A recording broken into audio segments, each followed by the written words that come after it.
अस्सलामुअलैकुम सामीन। 11 रबीउल सानी और 27 अक्टूबर है। ख़बर का उन्वान है अमेरिका ने सीरिया यानी शाम पर बमबारी कर दी है और यही कहकर बमबारी की है कि वहाँ आतंकवादी छुपे हुए थे, उनके ठिकानों पर हमले किए हैं और ये हमने अपनी हिफाजत के लिए ऐसा किया है। ख़बर और थोड़ी तफसील सुनिए। हमास और इजराइल के दरमियान जारी जंग के दरमियान में अमेरिका ने सीरिया के एक हिस्से पर हमला किया है और कहा कि वो आतंकवादियों के जो ठिकाने हैं उन पर एयर स्ट्राइक की है। अमेरिका ने यहाँ ज़बरदस्त बमबारी की है और अमेरिकी वजारत दिफा ने कहा कि दहशतगर्द अमेरिकी ठिकानों पर हमला कर रहे थे और हमने अपनी हिफाजत के लिए यह हमला किया है।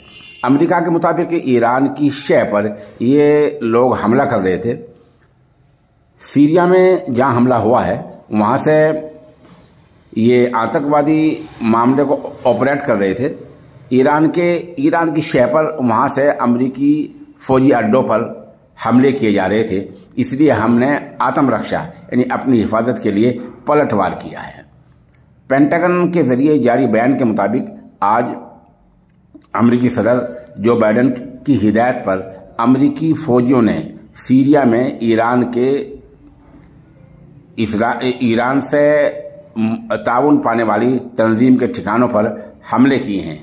ये उन हमलों का जवाब है जो ईरान की शह पर इराक और सीरिया में मौजूद आतंकी संगठन दहशतगर्द अमेरिकी फौजियों पर किया करते हैं।